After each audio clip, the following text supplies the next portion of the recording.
Is the United States looking for a war with Iran? The Trump administration will now financially penalize anybody that buys Iran's oil and will also impose sanctions on Iran's iron, steel, aluminum, and copper sectors. This is the most drastic step the U.S. government has ever taken toward Iran, and it comes at a time when Iran was actually abiding by an agreement it reached with the Obama administration. So frankly, it makes no sense. In 2018, President Trump pulled the U.S. out of the Iran nuclear deal, an international agreement unanimously endorsed by the UN Security Council. It's not that Iran was deemed to have violated the deal. International inspectors and even U.S. intelligence certified that it was in full compliance. Trump rejected the agreement itself, having vowed on the campaign trail to take a harder line against Iran. Although the U.S. does hardly any business with Iran, Trump aimed to deprive Iran of its prime source of revenue by threatening sanctions against countries that buy its oil. After a year of so-called waivers to countries like China, India, South Korea, Japan, and Turkey, those threats of sanctions have now come into effect. So the United States doesn't buy any oil from Iran and hasn't for a very long time. But what it's trying to do is tell the rest of the world how it should conduct foreign trade. And needless to say, most countries resent being told whether they can deal with this country or that country. It's only because of the power of the dollar in the U.S. financial system, because most transactions have to pass through the American financial system, that we even have the power to do this at all. Some analysts think that the Trump administration's policy is short-sighted, could backfire in a number of ways, and even set the U.S. on a path to war with Iran. Many also see its purpose as being to create such deprivation among ordinary Iranians that they rise up and overthrow the regime, a long-standing goal of Washington hawks and Iran's regional foes. Though European powers like France, Germany, and the UK oppose the US withdrawal from the nuclear deal and the new sanctions, Washington hopes to pressure them to comply by implementing secondary sanctions. These block foreign companies from doing business in the US if they also do business in Iran. So some of Iran's remaining oil customers are likely to fall in line and comply with US demands. However, the situation is much more complicated when it gets to China, Turkey, and India. They all have their own separate calculations and horse trading with the US and relations with Iran that they have to balance. It's complicated and it's hard to predict in which direction these countries would move, but they will be the ones who will make or break the US's maximum pressure strategy against Iran. At first, it might seem like Trump turning up the pressure and reimposing sanctions will get the Iranians to comply to his demands. After all, sanctions forced Iran to sign that 2015 nuclear agreement, right? Not quite. The accord could only become a reality because the U.S. met Iran halfway. So yes, sanctions played a role, but more important is a diplomatic strategy that makes sense, where a country can see that it will get benefits if it agrees to certain concessions. And those benefits were supposed to be an end to a lot of the sanctions, an ability to sell oil freely again, and to have foreign investment, and to see the economy grow in Iran. And that's where the Iranians have been cheated, because so far they've been following the restrictions they agreed to on their program, but they're not getting the benefits. There lies the difference between Trump's Iran policy and the Obama approach that he has reversed.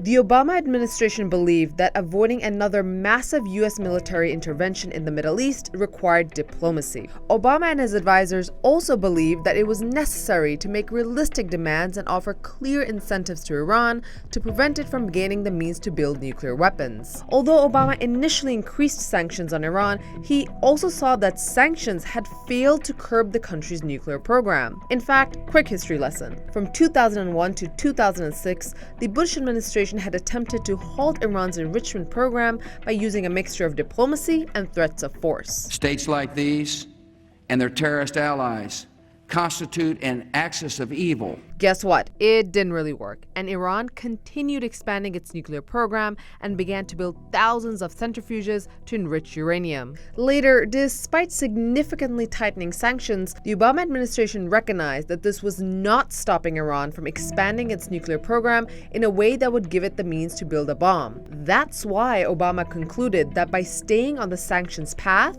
the US would be left with only two options: either accepting Iran as a nuclear weapons-capable nation or starting a war to prevent that.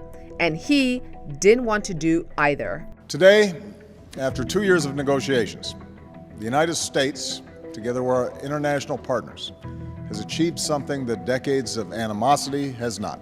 Look, pressure without an open door is an exercise in futility. The reality is the previous time when we had sanctions and they resulted in a diplomatic solution, it was when the Obama administration took regime change off the table in direct letters that President Obama sent to the supreme leader of Iran. And also when the US took the first step and made the first concession to the Iranian side, when the Obama administration took off basically the zero enrichment requirement from the table and accepted a limited enrichment program on Iranian soil. It's important to remember that by all measures, Iran has been complying with the conditions underlined in the 2015 nuclear agreement. So if Iran has kept its end of the bargain, why hasn't the Trump administration done the same? Well, that's because adopting a harder line against Iran has been popular among American conservatives for a very long time. Even though Trump likes to say he's the great deal maker, the kinds of demands that Secretary of State Mike Pompeo put forward are simply unrealistic. I mean, they want Iran to completely stop its nuclear program, give up ballistic missiles, pull out of all the places it's involved in the region, even change its human rights policy. I mean, they're not going to do that. They're not going to capitulate to the United States. So what's the other possibility? Regime collapse. And I think that really is the goal of people like John Bolton. They want to see the country fall apart. The sanctions against Iran have hit the country hard. According to U.S. officials, Iran has lost more than $10 billion in oil revenue because of sanctions. The Iranian economy shrank by almost 4% in 2018 and is expected to shrink by around 6% in 2019. Iran's currency also lost more than 60% in 2018, worsening inflation in the country, which is expected to reach at least 40% in 2019. And the Trump administration may be looking to exploit this weakness. Look, there is this belief in Washington that Iran doesn't respond to pressure, but responds to massive pressure.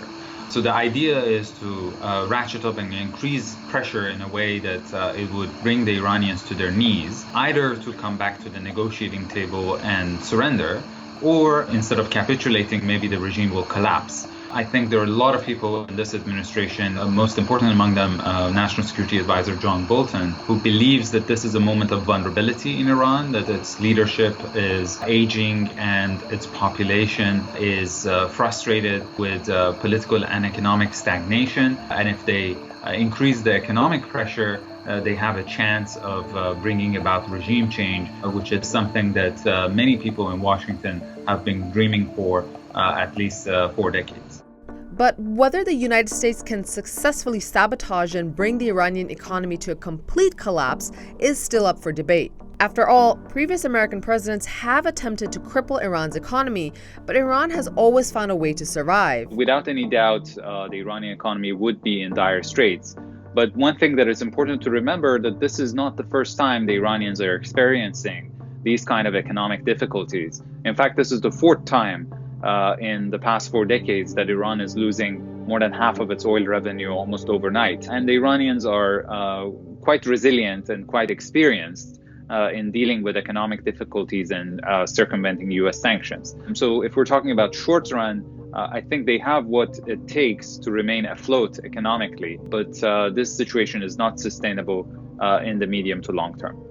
Now, it may seem like the Trump administration is the only one wanting to turn up the heat under Iran. The truth is, a few other players are involved. Specifically, Iran's neighbors who aren't too happy with Iran's involvement in the region. Of course, there are U.S. allies in the region, Israel, Saudi Arabia, United Arab Emirates, which are strongly supporting this pressure against Iran because they don't want Iran to be as influential as it is in their region. And there is this tremendous rivalry between Iran and Saudi Arabia. It's just gotten worse since Mohammed bin Salman became so influential. And so the Saudi hope is that somehow Iran will draw back in the region, that it won't be so involved in supporting the Houthis in Yemen and propping up Assad in Syria and Hezbollah in Lebanon, that Iran won't be as influential in Iraq. I don't think that's going to happen. So now that the U.S. has moved to essentially strangle Iran's economy, how will Iran react? In May 2019, Iran gave an answer. It officially ended its compliance with parts of the nuclear deal. There are also signs that Tehran is getting impatient with the European Union. The European Union has come up with something called a special purpose vehicle for essentially a kind of ledger so that trade could go on between Iran and Europe without money actually changing hands, at least initially, a kind of barter arrangement. But it still has not started working, and Iranians are really, really frustrated. It's a year now since the Trump administration withdrew from the deal, and this special purpose vehicle is still not up and running. Trump's hardline on Iran is also an all-or-nothing gamble. It's important to understand that the Iranian political system is not all in agreement. This means that, just like in the US, there are competing voices in the political establishment. Quite a few of those voices weren't happy with the compromises Iran had to make in the nuclear deal. Now, those same voices are using Trump's abandonment of the deal to question whether there's even a point in cooperating with the West. The Iranian regime views US sanctions as economic warfare, and analysts fear that they could be provoked into more dangerous confrontations on other fronts, such as blockading oil shipments through the Strait of Hormuz, which could trigger military conflict. They think that because the election in the US is just a year and a half away, they have to wait to see the outcome of that election. But I think if US pressure really brings the Iranian economy to the brink of collapse, then the Iranians might have to put aside their strategic patience policy and pursue retaliation. With relations between Washington and Tehran souring and Europe seemingly unable to act, what happens now? We are all hoping that the next administration, even if Trump is reelected, will change its policy toward Iran and will adopt a more realistic strategy that has a chance of really not just, changing Iranian policies that we don't like, but really improving the life of the Iranian people. But the pressure on Iran is escalating sharply, and the next US election is 18 months away. And even if it could be sure that the result would change the current hardline policy, can Tehran wait that long?